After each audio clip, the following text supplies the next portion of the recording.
This is a blue DSI XL, shell number WW459345431.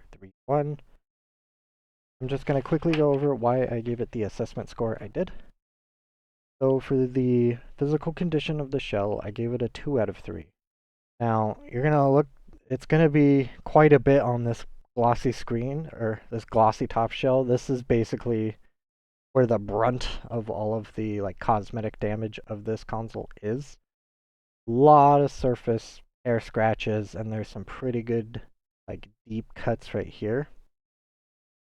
Now typically if this shell was or this top glossy piece was emblematic of the other shell pieces, it would get a lot less of a score.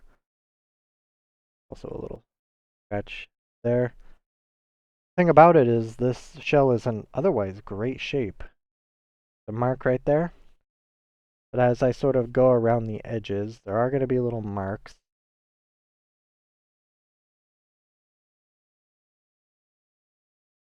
There's just a little mark right there on the corner. Little mark right there.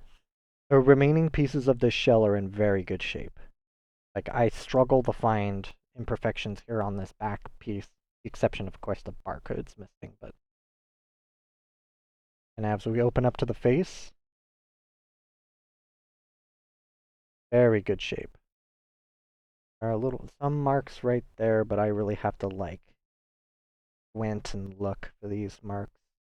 There's a little bit of discoloration around the D-pad, just from friction and oil. I don't see any discoloration around the other face buttons.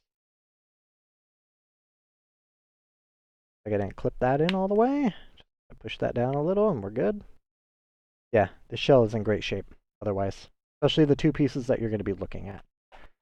This, on the other hand, not great, which is why I only gave it a 2. For the physical condition of the hardware, I gave it a 2 out of 3.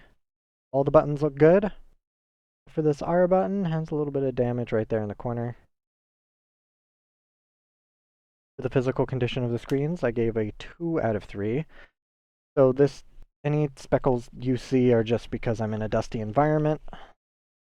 But this top shell, or this top screen, is in perfect shape. There is a bit of I don't know if that's a hair scratch or a smudge. It's just a very, very light scratch. Right there, you can kind of see it. Buzz. On the bottom screen is where I mainly took off the point. There's a few light scratches. This is an OEM digitizer, so the fact that it came out this good, pretty impressive. Oh, there's some scratches up there. There's a scratch right there. These are all very light scratches. You can't see them when the console's on. Scratch right there. Both screens have screen protectors on them, and you can't feel them when the console's on, or when you run a stylus over them.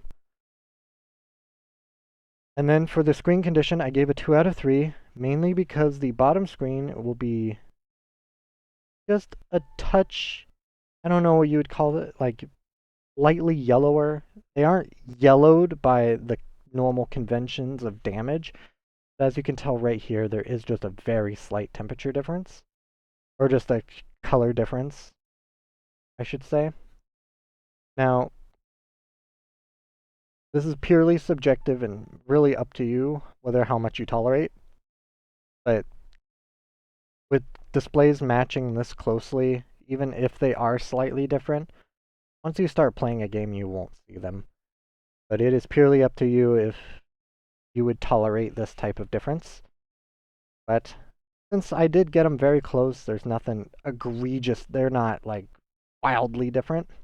I took a point off, 2 out of 3, instead of them matching, which would be a 3. So that is why I gave them the condition score that I did.